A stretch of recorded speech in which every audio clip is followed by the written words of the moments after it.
This is the live podcast with Manuel, living in full expression. And this is not the first business I might do because I've done multiple businesses. Prior to this, a lot of them have failed due to reasons. I can be one of the reasons wherein I did not have that proper knowledge or some of the circumstances that I was not able to tackle them. So I have had previous fair share of failed businesses, trying new different things.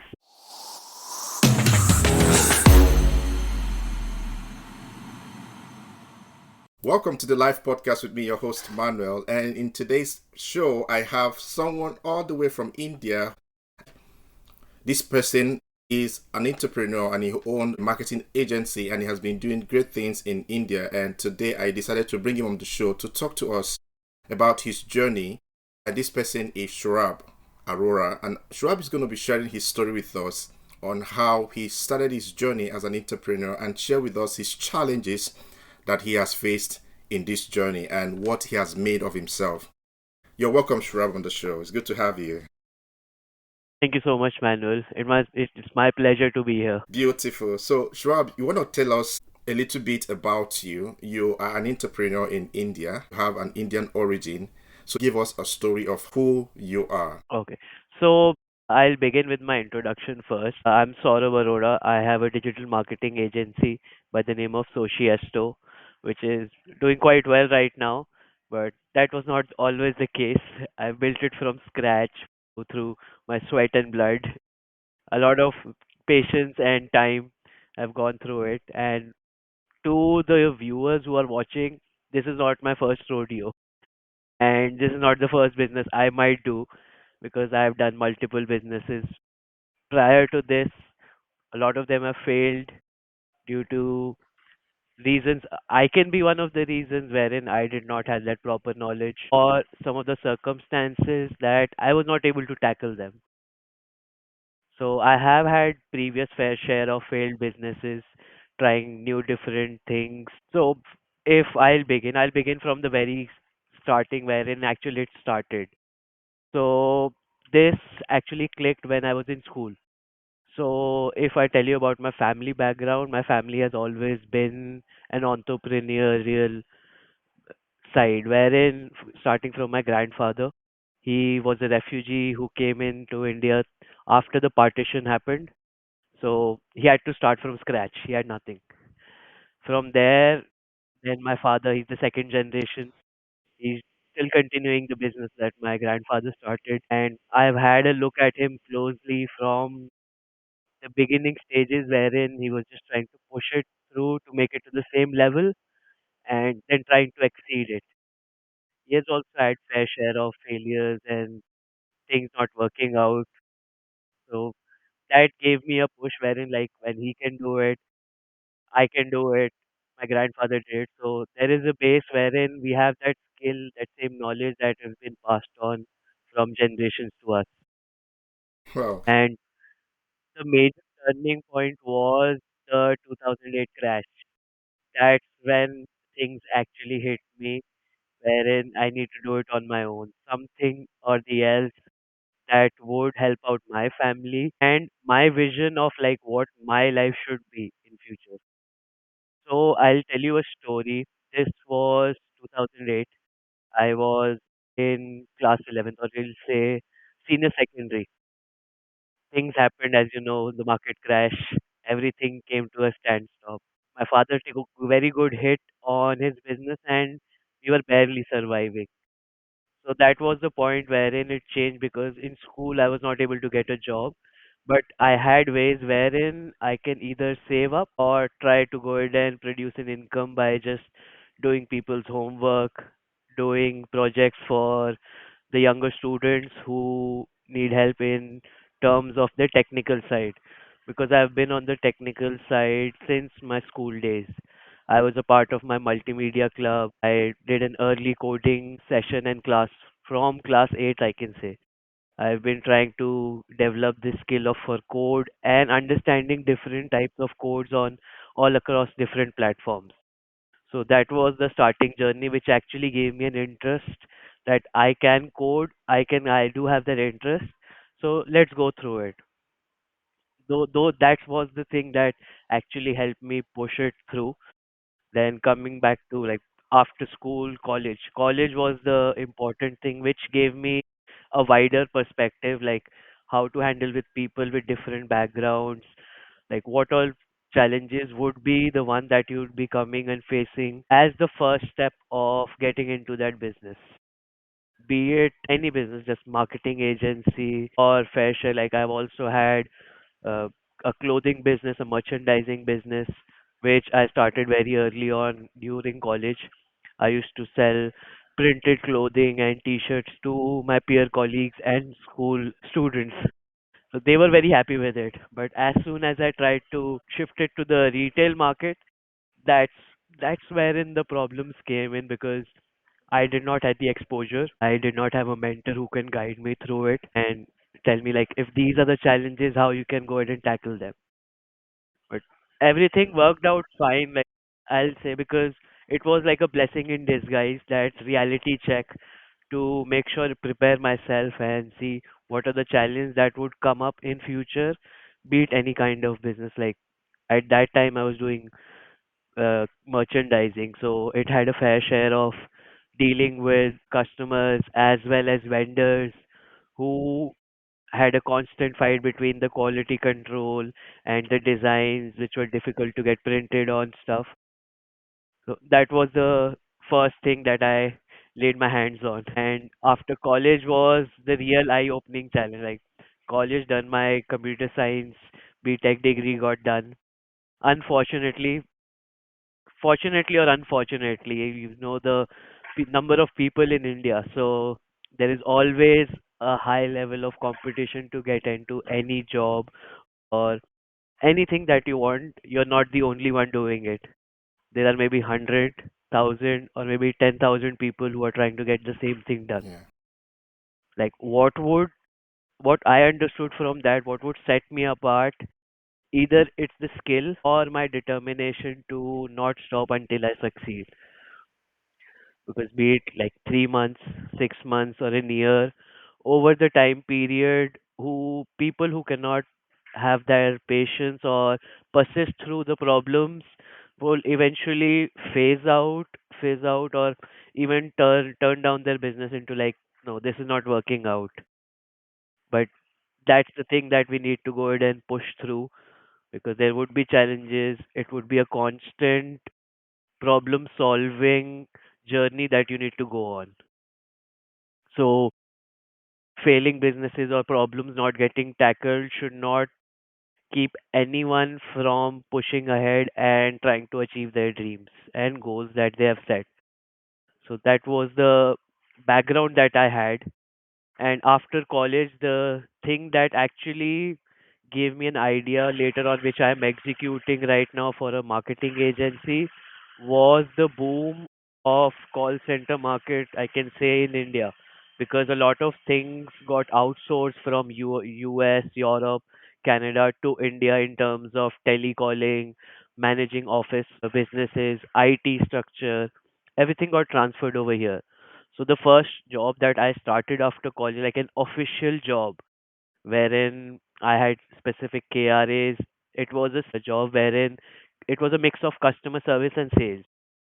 So that was the first learning step that actually helped me set up my base, because I was able to communicate with people, interact with them, and see what kind of different mindsets are there, or how people want to get their issues resolved, or how can go ahead and tackle them.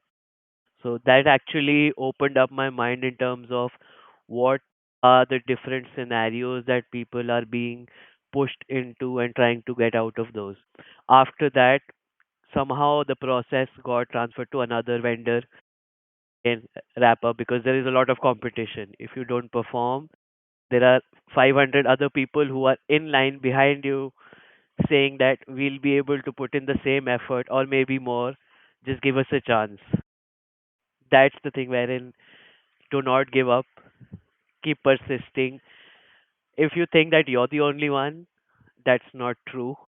There are a lot of people who are behind you rooting for that same spot. So the only thing that's holding there and you making sure that you are on that spot performing consistently is your persistence and the attitude of never give up. Of course, there'll be failures, there'll be drawbacks. Your managers might not be happy with the work that you put out. Those are the constant things that you would have to tackle and make tweaks or changes to your current journey, yourself, your business, or even your outlook. Because any change, be it in myself, the business I do, or the things that I'm doing, 1% change here or there can make a huge difference in terms of down the line.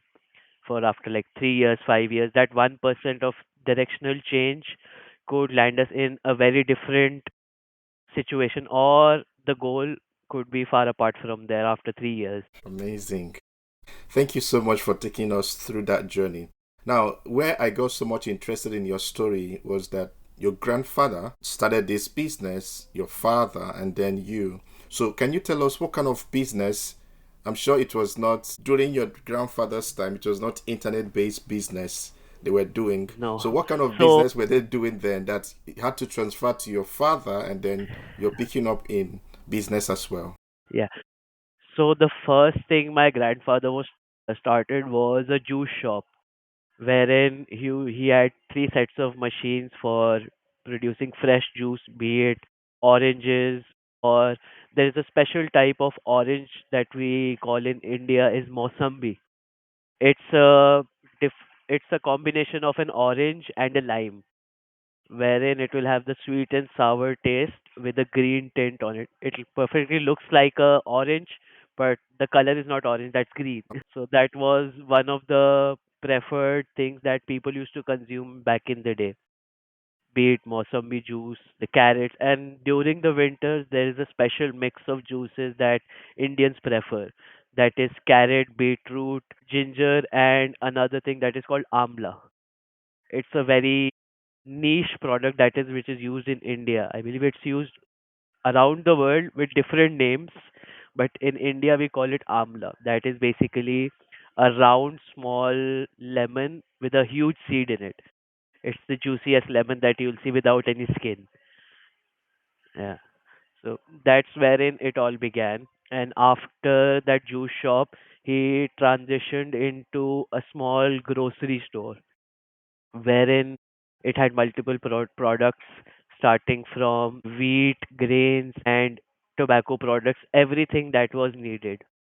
Like in earlier days, or even my parents' friends say, like if you cannot find anything in Delhi NCR, you want to look for it, go to his granddad. He'll find it for you. He'll bring it for you Wow.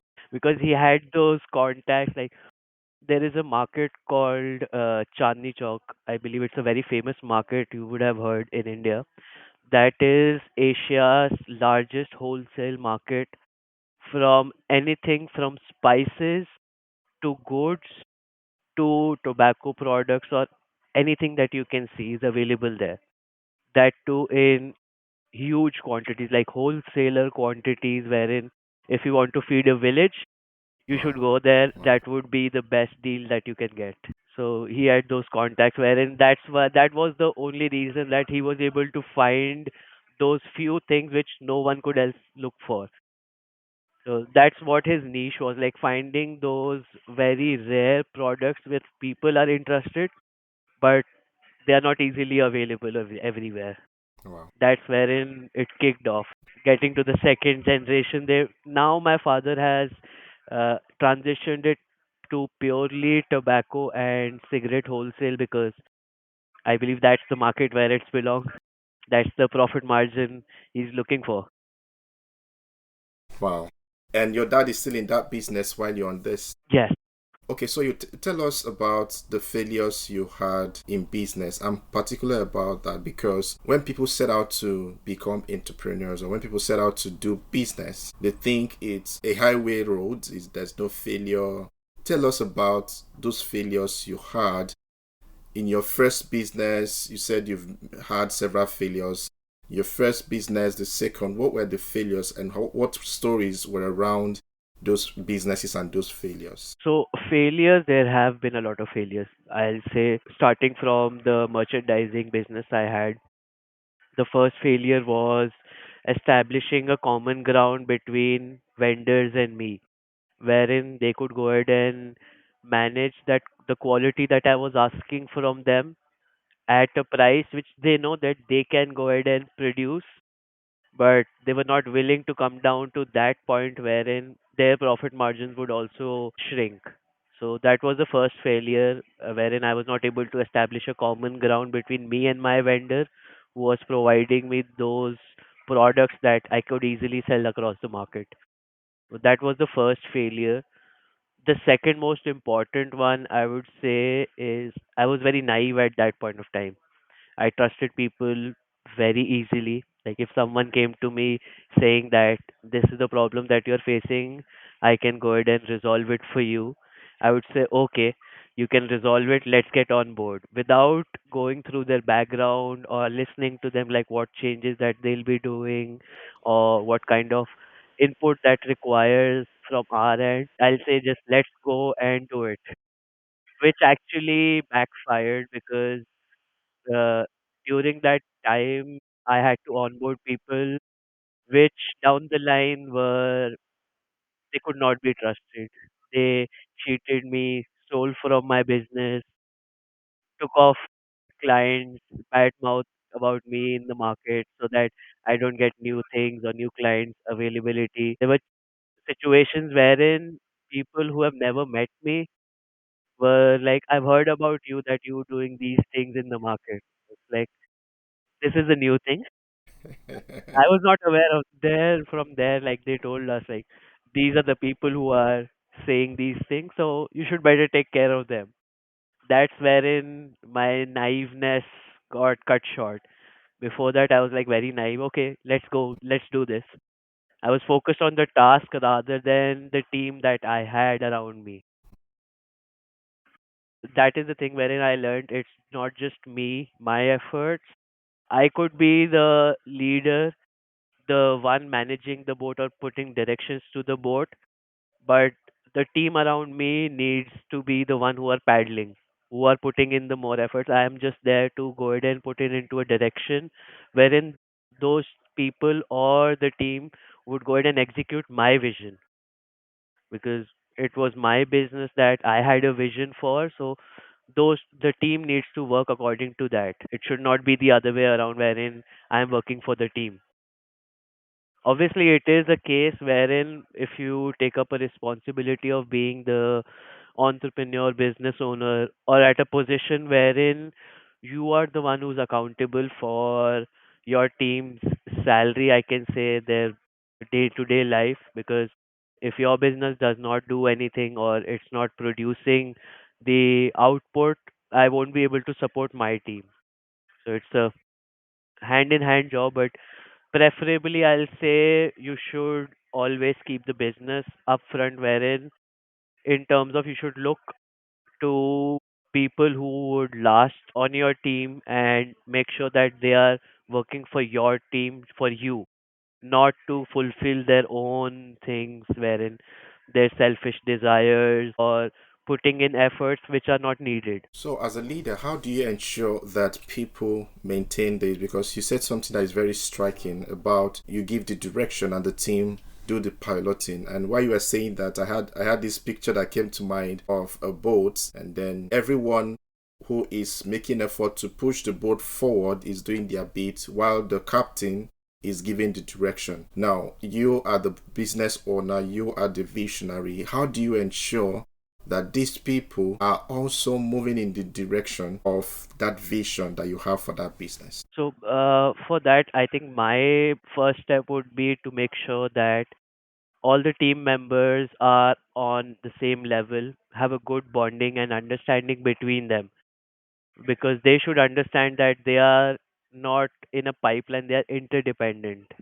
If one person is lacking in some way or the other people can step in and either cover up for him or make that push for him to motivate it, like motivate him to go ahead and put in a little bit extra effort, wherein that would resolve their drawback that they are facing or the effort that is not there. It could be the effort, it could be a willpower issue or a skill issue.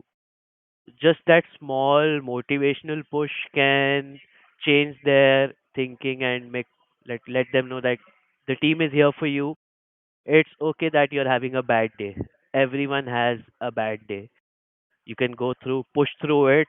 Tomorrow won't be the same. And consistently, if you are able to tackle those bad days, you would eventually be on a day wherein everything works out for you by chance or grace of God. There will be a day wherein it will work out according to your persistence and the efforts that you're putting in. And as soon as that day comes in, your confidence level, your output, everything changes. Your mindset changes. Then you realize, oh yes, we can go ahead and push through it and achieve such a level wherein we had a fair share of bad days, but we did not give up or we did not feel that we are helpless. And also adding to it, like you said, how would I go ahead and make sure everyone is in the right direction? Me being the visionary, the leader, needs to go ahead and interpret the incoming traffic, or you can say the incoming issues, and navigate through them, like which are the ones that we need to tackle, which are the ones we need to steer clear of, or which are the ones we can go through easily.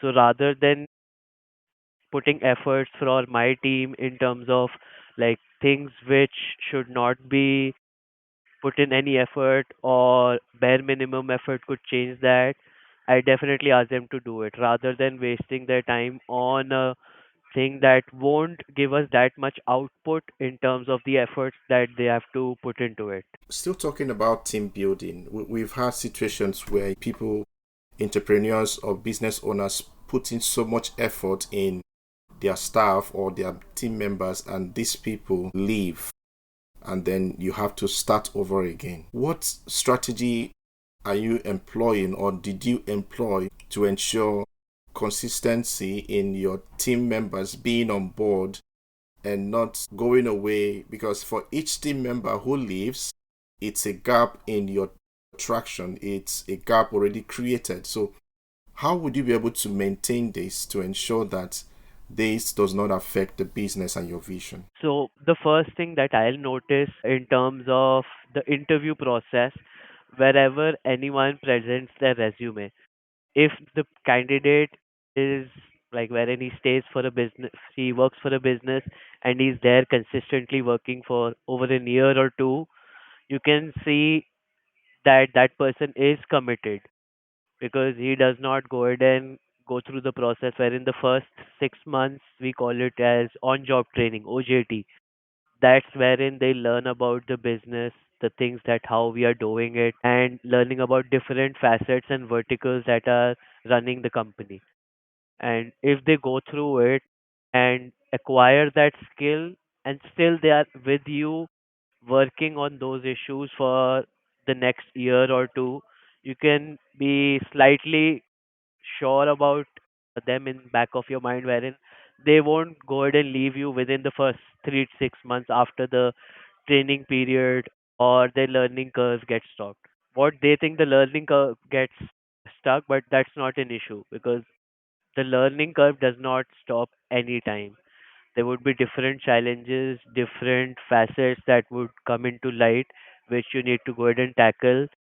So it would be a learning curve, a never ending learning curve wherein people with short sightedness, wherein they'll come in, oh, I've learned this thing, I already know about it.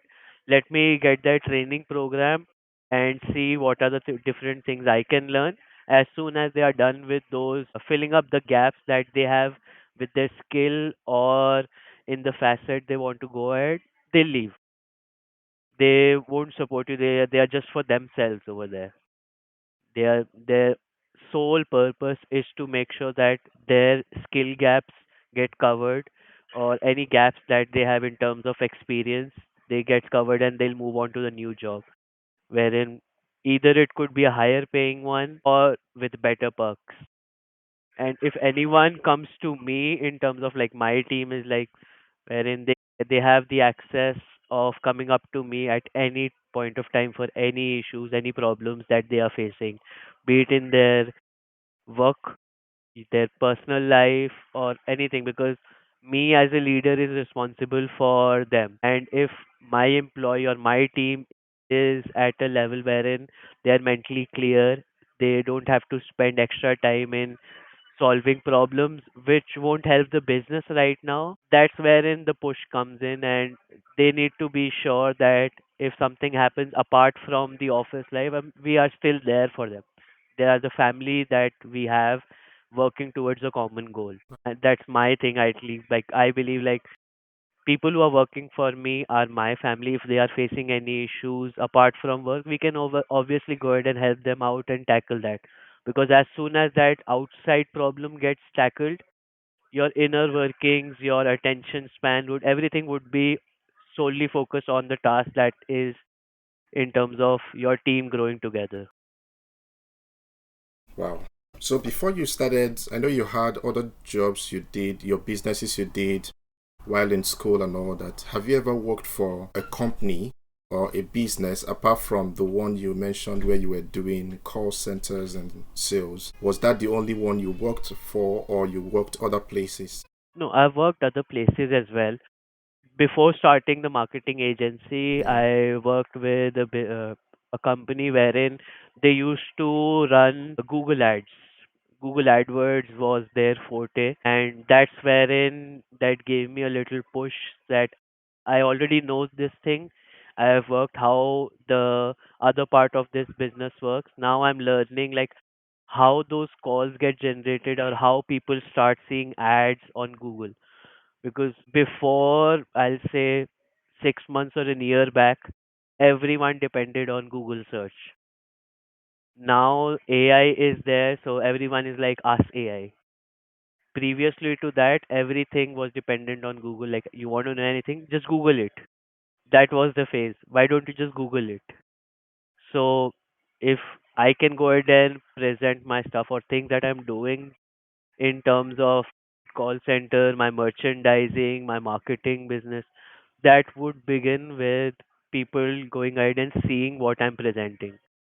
So that's wherein the Google ads, the job that I did over there, it was a very basic job wherein I had to go ahead and do market research, find out keywords that have the most traffic in terms of the product they were selling and the services they were about to go ahead and get on board. That was my major job, to go ahead and find out each and every keyword or traffic preferences that people had. So all these jobs you've worked in, all these companies or these places you've worked, how have you harmonized your skill set from there into your business? Because like you mentioned, some people can go to a job to either enhance their skills or to bridge a gap. So having had these experiences, first your entrepreneurial experience from your father, your grandfather, and you've also worked in these companies, how have you harmonized this in your own business? And how has it been helping you to also run your business?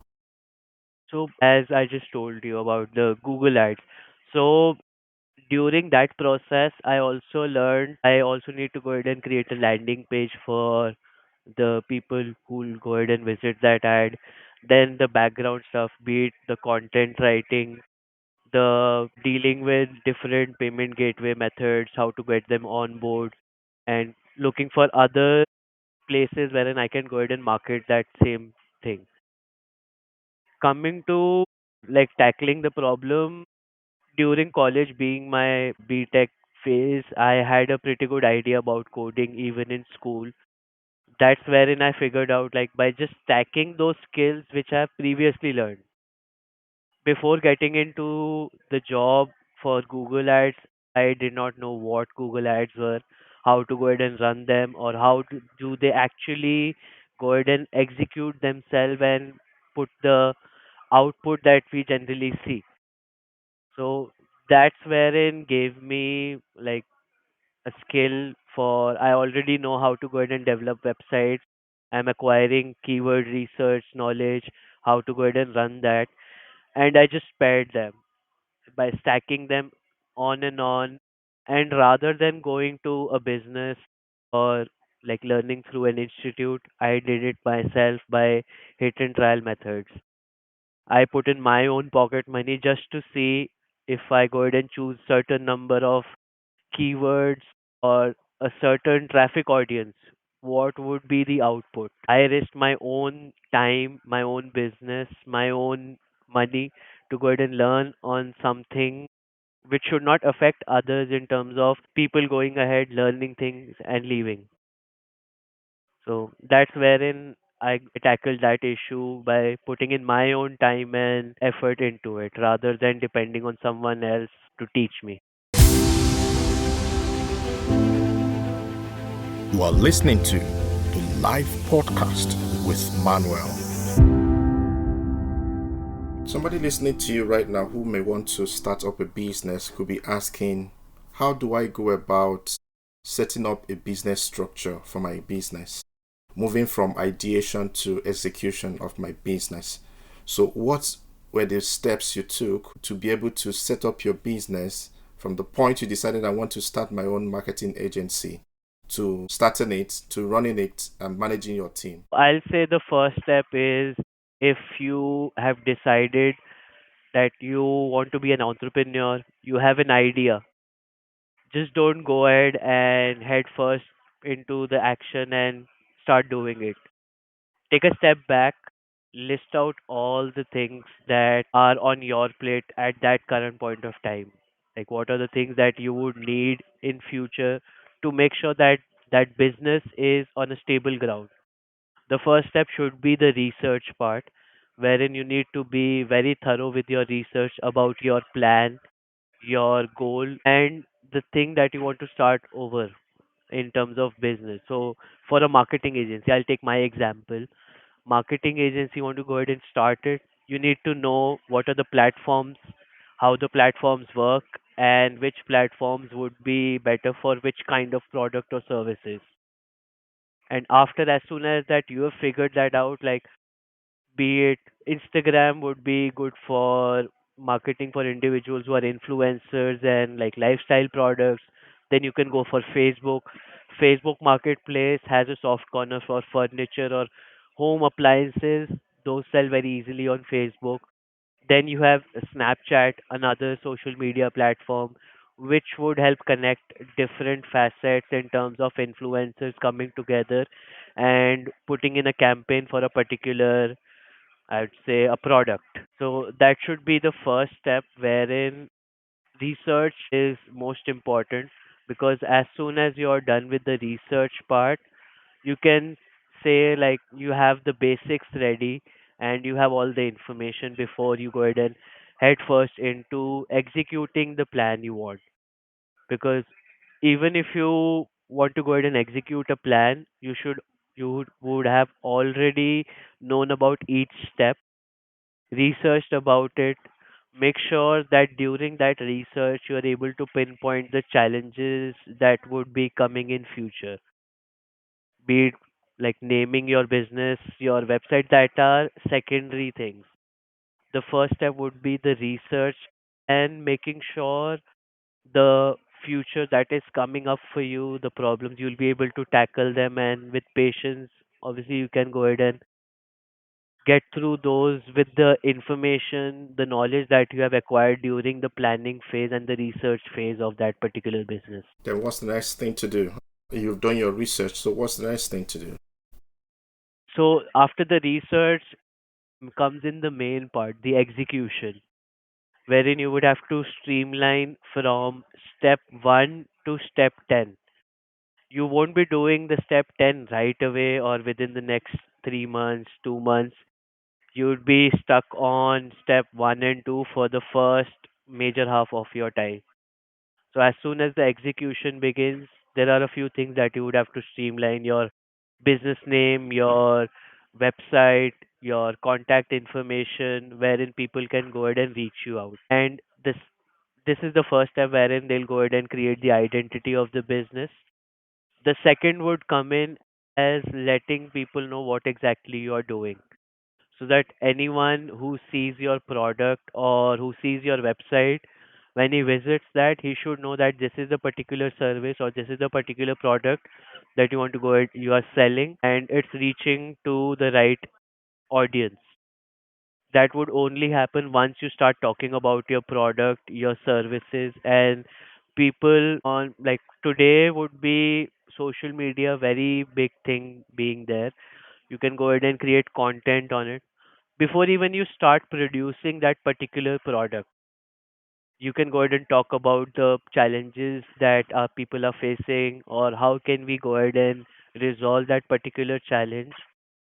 So for this second step, I actually remember a story. I recently heard of someone who has applied this particular method of, without creating a product, they have already had a large amount of following who are eager to see like what is the product that's going to come in. So there is an influencer in India, I don't remember her name. What she did was, the past 1 year, she had an idea about a clothing industry business, how it works, because she's been an influencer. She worked closely with different brands. She found a problem wherein, particularly with women wear, there were some issues in terms of innerwear or some kind of products that won't suit some uh, skin types, either be it because of the product type, the cloth material type, or people having sensitive skin. So that's wherein she started talking about the problems that people are facing. As soon as she started talking about those problem, pain points, and the difficulties, people automatically connected to her. They were like, "Yes, I'm facing the same issue."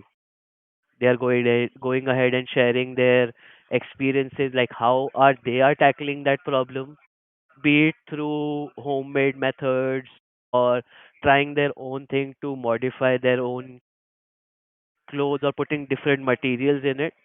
So people already had started talking about it, and any questions that were there in terms of a broader perspective of how people think or what are the major problems that people are facing, those were immediately resolved.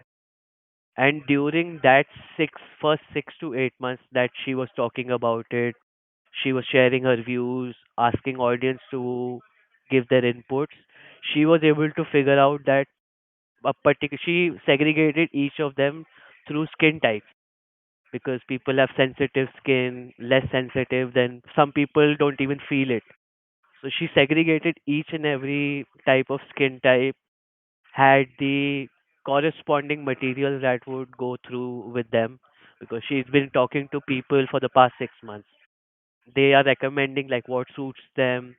She'll go ahead and make note of everything, and that's the thing that actually helped her in creating her own product.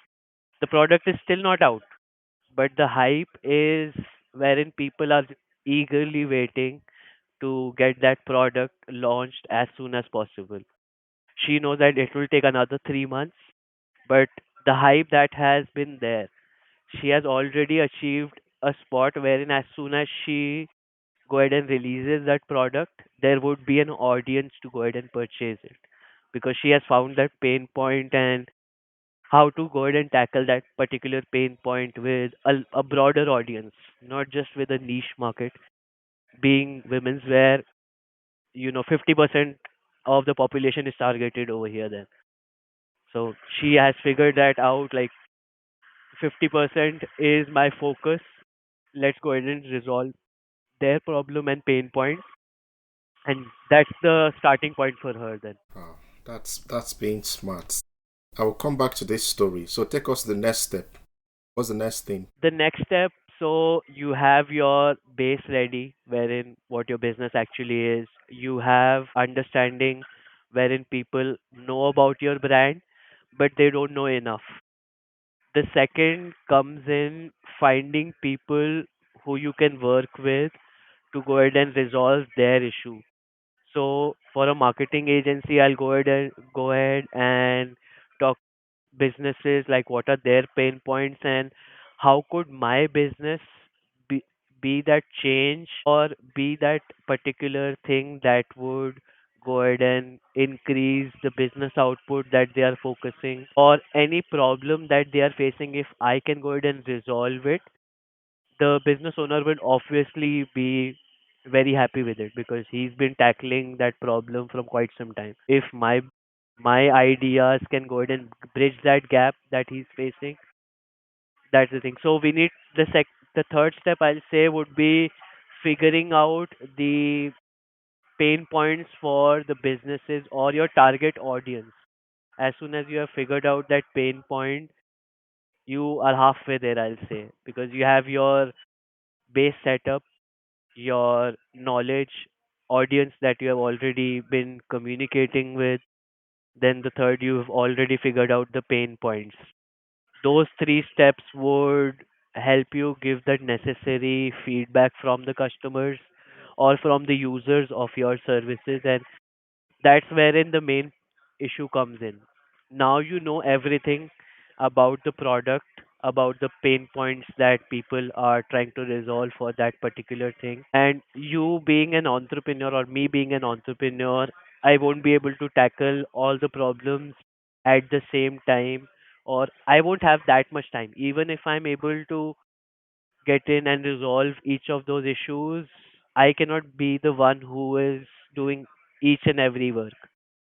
So the next step would be building a team who can go ahead and be on the same vision line that I have, or be interested enough to work beside you and get those problems resolved, work for you, and make sure that the customers or the end user who is getting your service or your product feels in a way wherein that product, if that product did not exist, they won't be here. So that product which we are offering is making a change to their lifestyle, their way of thinking, their business output. If that matches even 5% for their expectation, they'll be thrilled with it, and they'll be running after you for that particular product or services because they know by applying that particular thing, their business would grow, definitely grow, be it at a 5% rate, be it like 2% or even 10%, depending on different scenarios, which in terms of percentage is a huge number. Like people don't realize like 2%, 3%, 5%, what that actually gives you if you do that persistently, constantly over a period of 6 months, 1 year, or 2 years. They'll say it's just 5%. That's very, very low margin. But if you calculate that each and every month you're consistently putting out 5% extra, after the end of the year, that thing would compound insanely. That 5% won't be 5% in terms of compound interest. That would be somewhere around 30 to 35%. Easily, that would be giving that major, I can say, if you look back, then you'll see what actually those 5% every day changed. If you look at one particular day, 5% won't cut it out for the broader perspective. But if you consistently see every day that 5%, because so for an example, today 5% would add, I'd say, $100 to my repertoire. That $100 already get added as a capital for my next day. The next day again 5%, that $100 would be 110, because that 5% is also increasing your capital that is being asked to increase for the 5%. And then again, the same cycle for the third day, your capital is already bigger in terms of you have had 2 days wherein your 5% has accumulated. Then the third day, the major capital is grown by not just by 100 or $105. That has actually doubled to $200 because there's been 2 days wherein you have put in that 5% and that 5% accumulates for $100. So 2 days, $200 would be like consistently repeating the same cycle with the people you have around. because the team that you build around you would be the one who would be executing your vision. So the third step would be finding the team who are on the same page, trying to work on the same goal and are loyal to you. Because if they go ahead and come in, they learn the stuff, they'll go. Just if they are not interested or they are like, I can do this on my own, or that was the thing I wanted to learn, I'll go. I'll learn that thing and I'll move on to the next thing.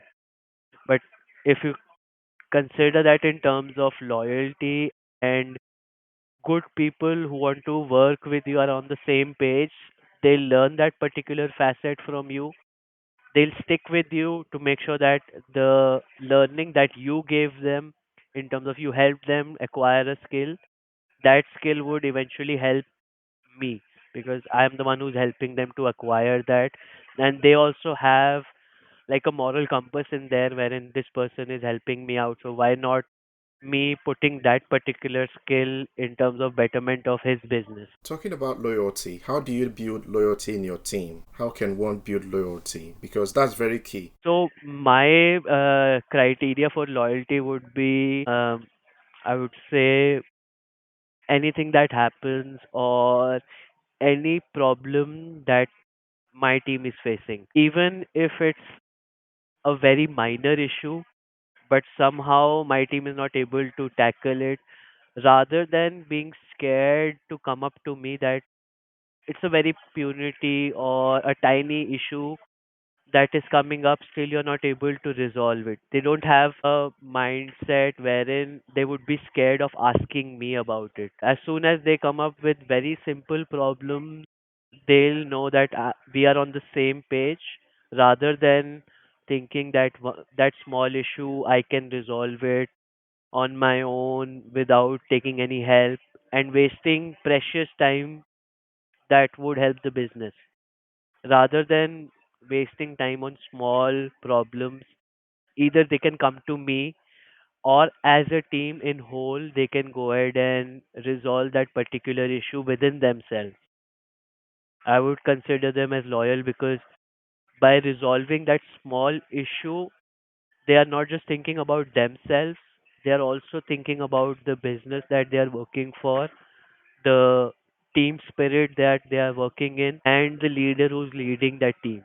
Because everyone is on the same page, everyone can talk about their issues and problems that they are facing without any prejudice or pride. That if I go up to my colleague or my manager with a particular problem, how would I feel or how would he make me feel? If it's an encouraging environment, obviously people commit mistakes and things don't add up or go right always. No problem. Problems would come in.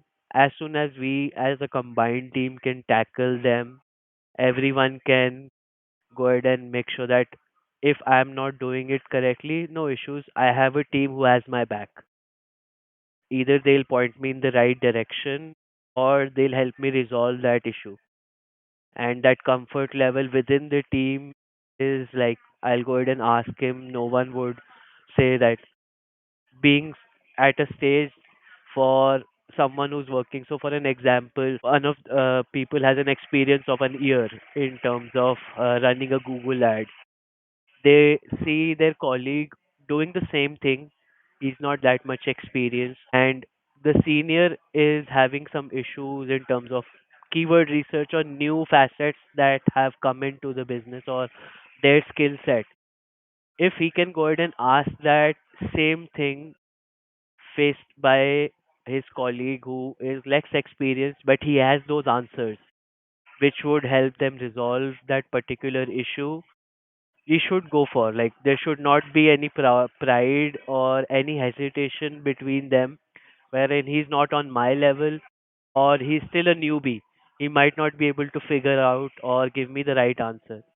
But we don't know that, or you certainly can't say that he's a newbie so he cannot do it. Maybe he's a newbie, he has a different perspective, he has a different way of looking at things. I think he can go ahead and help us out or put us in a direction or give us any pointer that we were looking ahead and overlooking for it. which could have resolved our issue or problem anytime soon. So I believe like that would be the loyalty part for me in terms of business and my team, which each and everyone is on the same level and anyone can ask for help at any time without being prejudiced of their position, post, or experience that they have gained. That's interesting. Now, one of the things that most people face when it comes to starting or doing any business is visibility and marketing. And here we are talking to somebody who had experiences in both brick and mortar businesses and now the online space. How would Mhm. you take someone through the marketing phase of their business? The person who just started and has taken these steps you've given, how would the person go about marketing for effective growth? So, I would say if they are on the beginner side, first of all, they need to go ahead and talk about the things that they are already doing, the broader perspective, the problem statements that they are trying to resolve. As soon as they go ahead and identify and put out that information in terms of what people are generally facing, would attract a lot of people to them because they are also facing the same problem, same concern. If you can just go ahead and talk about it rather than straight away going and pitching people their service that this would resolve your issue or this change can go ahead and make a difference, go ahead and talk about the pain points that you see or the pain points that you as a business or as an entrepreneur or any services that you're trying to sell is resolving that. As soon as you start talking about that pain point, like earlier, the case study that I was telling you about the female influencer, she did the same thing because if she wanted to get into that business, she already knew that there are huge market leaders who are producing products at a very large scale. A very large scale would be in millions. They are producing their product in terms of millions. So straight away jumping head on into that market wouldn't have given her the profit margin, the sustainability to go ahead and continue that. So rather than she head first into the problem, what she did was she talked about the pain points. Similarly, what anyone trying to go ahead and get visibility, the visibility portion, obviously you can go ahead and talk to people about your pain points because that's the thing that would attract attention to the issue or the to the solution that you're providing. Until and unless people know about the pain point that we are trying to resolve, they won't understand the solution that they are getting. So for the visibility, just go ahead and start creating content because nowadays in social media everyone is trying to get that same thing, visibility, and they can achieve it be it through very creative outputs, how they can go ahead and create memes around any product or put in information in such a way wherein people don't realize it, they got the actual answer and they are rather interested in the story how you are going ahead and presenting that answer to them. Interesting. So, as somebody who has this knowledge in digital space, somebody could say, I'm not good at facing the camera, I don't know how to do content. What would you say to such a person who would want to do that? Say, why aren't you capitalizing on the AI fields that are coming in? Because now, earlier I could say that people had issues in creating content. They were not very open with the camera or very camera conscious. Now, you don't have to be the one who's actually saying those things. There are multiple AI tools in all over the internet wherein you can just go ahead and click a picture of yourself, record a sample voice sound. The AI would go ahead and use your face and your voice to go ahead and create the content. You would be working on the scripting part or the things that you want to tell people what actually about the product is, rather than you being like, I cannot go ahead and talk to a camera, or I'm very conscious in front of people. Well and good. Okay, everyone has their own way of thinking. Like some people are good in front of the camera, some are not. But we do have a solution for that now, which is AI. We are in the age of AI. It's not the dot com bubble anymore, or the real estate bubble anymore, or any service bubble anymore. It's the AI age. So people have already been working on such a beautiful product. Like AI, people say it is a double-edged sword. It has pros, it has cons. That's for a later stage. Right now, that AI tool can go ahead and get that difference or make that difference for my business, so that I'm not comfortable with doing that job. No problem. My AI tool can go ahead and produce the same or a better output that I would be going through ahead and doing. Okay, so talking about the aspect of, I think in a technical word is cloning. Now, Hmm. talking about that one can use, because you talked about this earlier on and that caught my attention. Everybody is struggling for that eyeball, the same thing you're struggling for. How do you rank up? Hmm. How do you make yourselves visible in such a way that you're able to pass your message across? Every platform that you choose, because like if you take an example for Instagram has now applied, or I'll say stacked their Meta AI on top of their application itself. Why don't you go ahead and ask their AI, which they are producing, they have stacked it on their own application, so that that AI has all the information that is going on the platform, like what kind of keywords are performing, what kind of keywords fit to what particular niche. So that AI itself would give you a baseline, wherein it will give you a broader set of keywords, hashtags that they can use for their good and increasing their visibility. But that won't actually do the whole purpose, or that won't be the entire solution. You would have to go ahead and try different things on those particular topics, use different keywords, and while using those keywords, you'll be able to generate a report, like what kind of keyword is fit for what kind of niche, or is a set of keywords that you are getting, is it helping your business or your visibility? That's the baseline that you can create. And as soon as you start trying using different keywords in your own niche, you get an eye for what kind of things would work for your content or your visibility. That's the first step, wherein as soon as you start going ahead and understanding your particular uniqueness, because keywords and hashtags are very broader terms. They'll go ahead and if you search for a keyword, it will give you a list of a wide variety of outputs. Everyone would be talking about the same keyword, but in a different way, in a different setting, or a different perspective. It's not certain that that keyword would be performing in all the three or four things that you are trying to do. That might happen in one particular niche or one way of presenting it. It might not happen in the other way.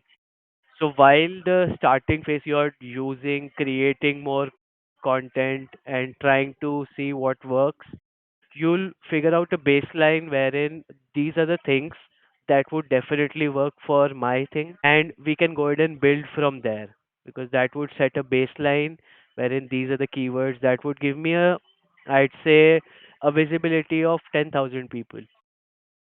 But those 10,000 people, if they are behind you, you are giving them the right information, that that content won't be limited to them.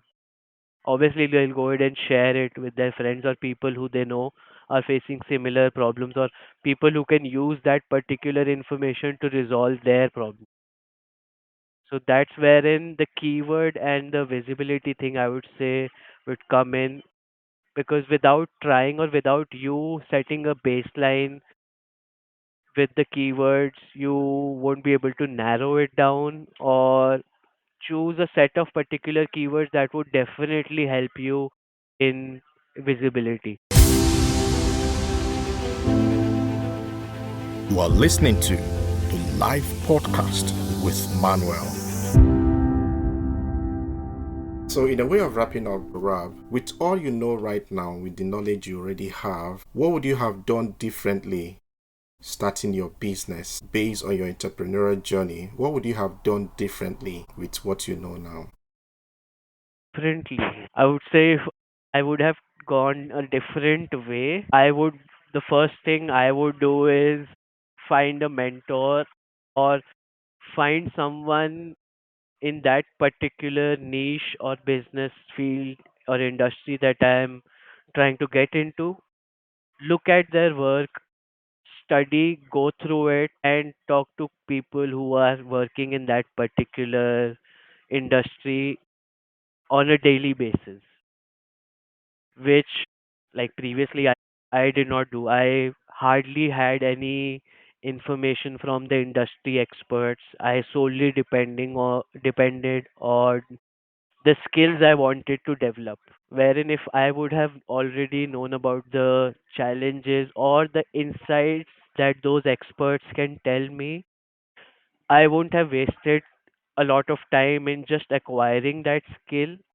I would have also stacked it with trying to get network with them and learn about the finer details which are not taught in books or you cannot learn without experience. So I think that would be the one thing that I would change is going and talking to the industry experts who have been already working there, are very well equipped with all the knowledge that they have gained over so many years of experience working in that industry. That's huge. What biggest business challenge have you faced so far, and how were you able to solve those problems? My biggest challenge was the initial investment because I'm a very prideful person, I'll say.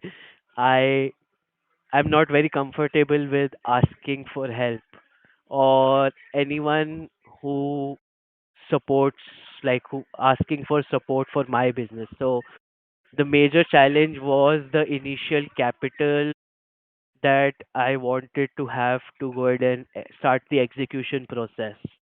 Like my way of was doing is like get a job, try to go ahead and save a good capital, and while doing that particular job and saving up for that capital, keep learning for the skills that are required, which obviously took time for me.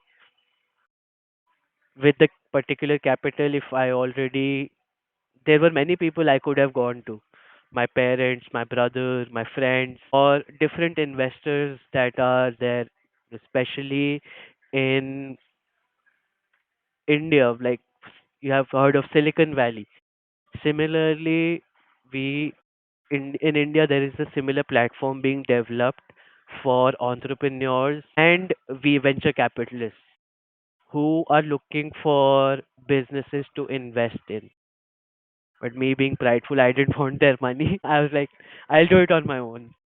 But I'd say that was the biggest challenge wherein I decided to go on my own without the option is available.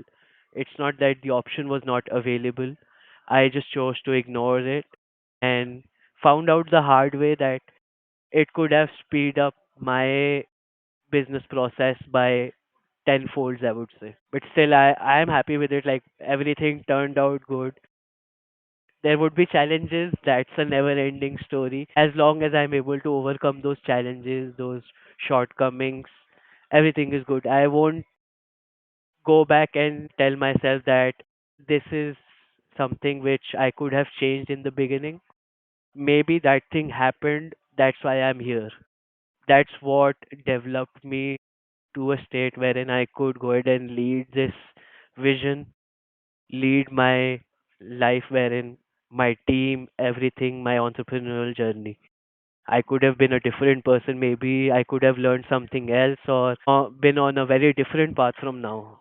So, if you ask me personally, I won't change anything.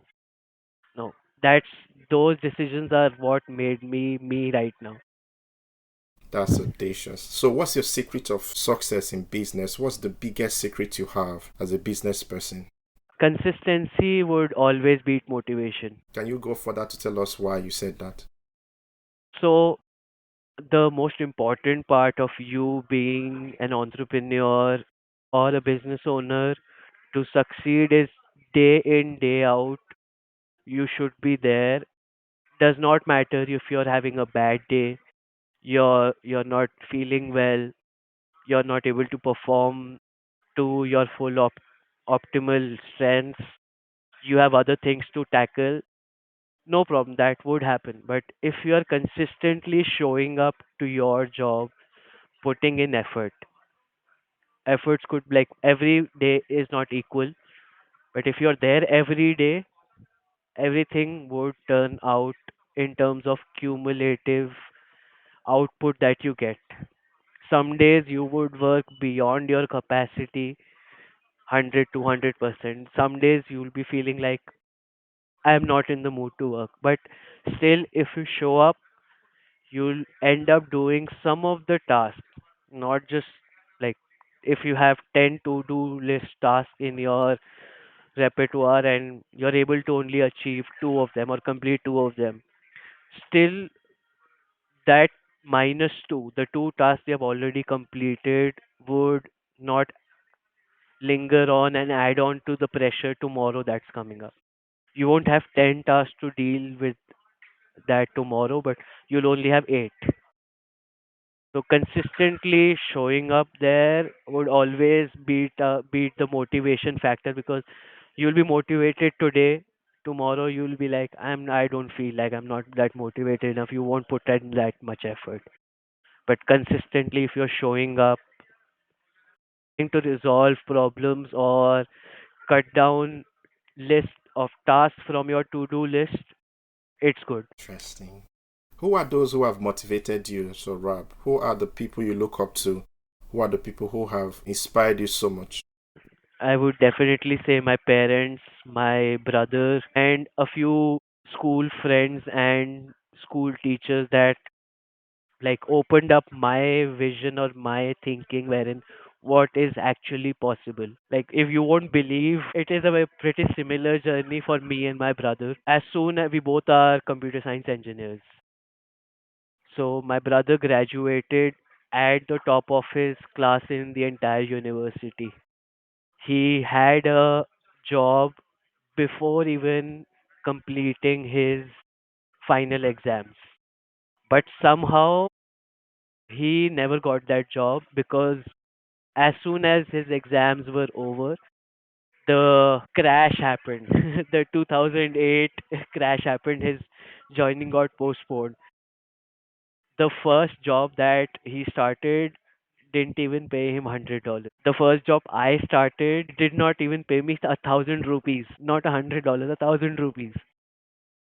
But still, he showed me a way wherein because right now he's at a stage wherein you might have heard people saying the Indian diaspora in United States is performing way beyond any diaspora in the United States. He's been living in New York for the past 3 years, and no one knows in my family that I already have that information in terms of me and my brother having a bond, which he clearly showed me the number, what he makes, and what is the potential. The I was flabbergasted. Like, what can I say? I did not have any words like what is achievable. I've only seen those things in videos or heard people talking about it like that is possible. I previously I never saw someone personally or knew someone personally who did that. The first example is my brother wherein he actually worked hard and is at a stage wherein people can say, or I can say that he is the role model that I want to go ahead and follow the same path. So my father and my brother are the top people I am motivated by, because they've shown me like what actually is possible just by consistently showing up and doing hard work. So, what books have you been reading? What books do you read as an entrepreneur? Okay, a lot of them, a lot of them. So I recently just finished 0 to 1. Prior to that, there is another self-help book called The Secret. That is one of my favorite books, I would say.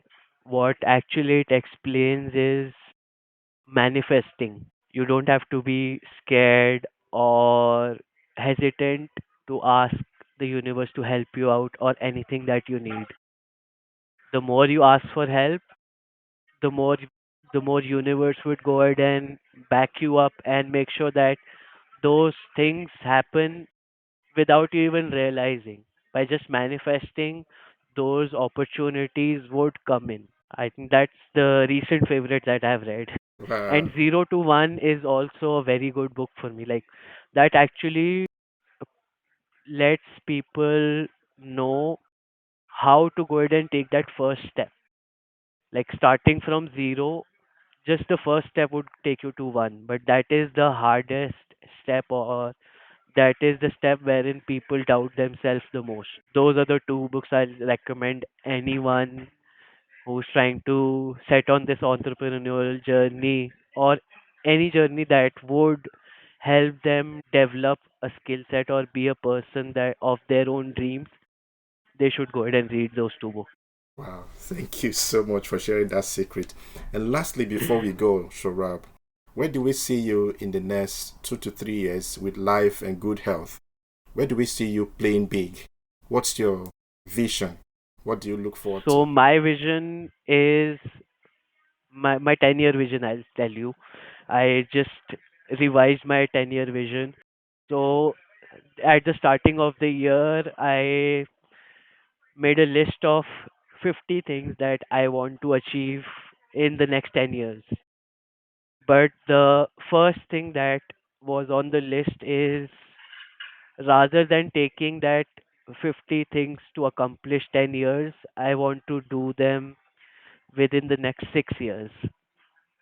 And how is that possible? Would be putting in more effort and making sure every year you just put in even 1% of extra effort that would help you not just complete those tasks that you have aligned for the next 1 year, but also the coming second and the third year. If you're able to go ahead and already create a base or upskill yourself enough that for the next 2 3 years the problems that you would be, or the goals that you want to achieve, should start from day one. Not being that if it's a 10-year rule, you go ahead and stick to it till the 10th year. Make sure you work hard, put in just 1% extra, and every time you put in 1% extra, after the end of the year, you will realize the goals that you achieved were not just on your first year cycle. You have crossed over to the path wherein your second and the third year cycle have already begun. So it's still the ninth month, a quarter to go in this year. I would say I'm pretty much done with the first year achievements and on to the second year.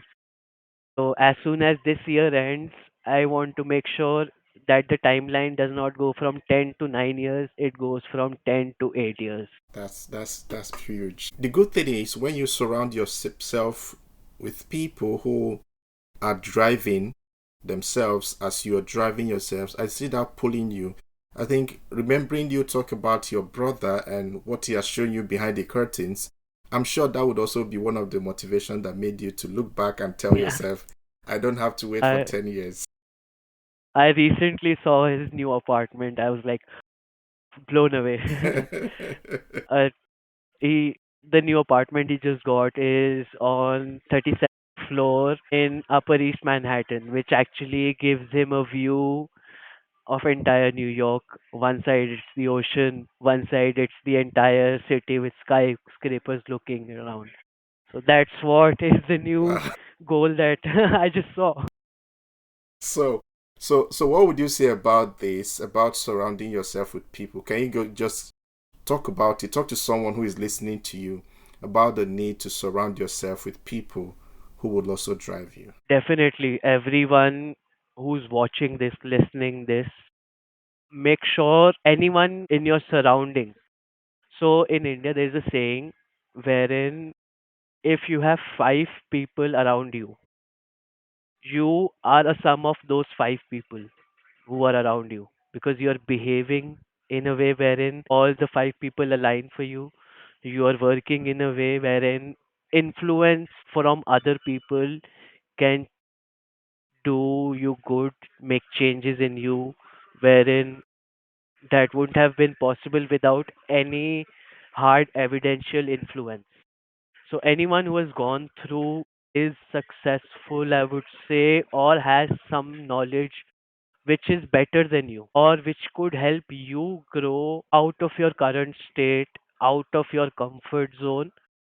Definitely surround yourself with those people because those people would make you uncomfortable, put you in places where you would not have a choice apart from growing out of it. Once you grow out of your current comfort zone, the bigger circle that comes in, that is the new comfort zone. But once you go and push beyond that bigger circle, again you're in an uncomfortable position. That would again push you to go ahead and tackle it, increase your comfort state.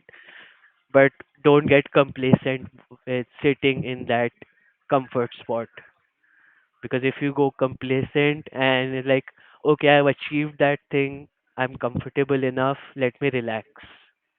No. Wow. You can only relax once your goal is achieved. Till that time there is no relaxation, no second thinking. That should be the only goal that should be working for. So make sure you consistently have eyes on your target, eye on the prize, and keep running. Thank you. Lastly, what is legacy? What is your legacy? What are you looking back to say, this is the legacy I want to leave behind, or I'm leaving behind? What would it be? Legacy. Okay. So A being the business that I'm developing, I want that particular brand name to be remembered even after I am there. So a very good example I look up to is if you would have heard about Ratan Tata or anyone from the Tata Group. It all began with one vision from an old man in a very small city. At today's time, anyone, if you ask in India, what is the Tata Group about? They won't say a product, a service, a business venture. They would say Tata is about trust.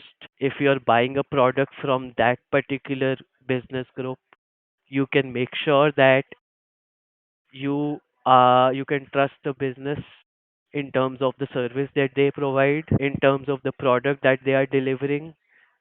I believe you have also used their services. If you know TCS, Yeah. TCS stands for Tata Consultancy Services. So any name attached with Tata is automatically ensuring that you can blindly trust that group. That's what I am looking for. My legacy would be even Sochiesto being the center point. You want to do anything, grow your business, you want to go into marketing, everyone should say Sochiesto is your brand to go to. Wow. It's what that's the legacy I want to build. Wow. Wow. I think that's the best point to leave this discussion on. How would people get in touch with you? How would people connect with you? Do you have a social media handle? Do you have a place Yes, where people can connect with you? definitely you can either put DM me on Instagram. My name is Saurabh Arora. That's the username that you can search for. Or just put in Sochiesto on email, LinkedIn, or Instagram. You'll find my business page Good. because it's a Interesting. very unique name. Sochiesto, not everyone can copy that. Yeah. Beautiful. All right, so we're still going to put the link on the description. So for if you're watching, you're listening, you're going to have a link to how you can connect with Saurabh. And I must say thank you so much, Saurabh. For anyone who came to you through this program, do you have a special offer for such a person? Definitely. I would say anyone who comes to me from this particular conversation, I'll make sure for the first month, any goal that you want to achieve, I'll create a roadmap for you without any cost or any charges so that you can start your entrepreneurial journey or start leveling up your skills with the information that is already available on the internet, and that is free of cost. Everyone thinks that they need to pay something to learn anything or to go ahead and make a new skill set or achieve a new skill set. That's not true. Come to me, I'll show you the way wherein you can go ahead and do it for free. Wow, beautiful. That's a great offer. So if you're listening to this conversation right now, Saurabh has made a very huge offer. It is time for you to also launch your business, launch that idea you've been nursing for years, and Saurabh is going to willingly help you scale through. And I think at that point, we're going to say thank you so much for being on the show, Saurabh. Thank you for being so generous with your information, with your story. Thank you for being vulnerable for us today, for sharing those weak part of your decisions in life. And thank you for the time you spent with us. And I look forward to having more time to talk with you again next episode. So your last word to It any was so a last word to anyone who had listened to you. it was my pleasure to be with you and have a conversation and deep dive into all the topics that we can go ahead. I'm also looking forward to having this conversation again, wherein we can go even deeper and delve deeper into the prospects that would help our audience to go ahead and tackle any issues that they are facing and make sure they can grow and achieve their goals and have a mindset wherein they can believe in themselves, they are enough, they can do it. So, with that, I would say, yes, you can do it. Just keep putting in the effort, stay consistent, you'll be there. Thank you. Thank you so much. It was lovely speaking with you.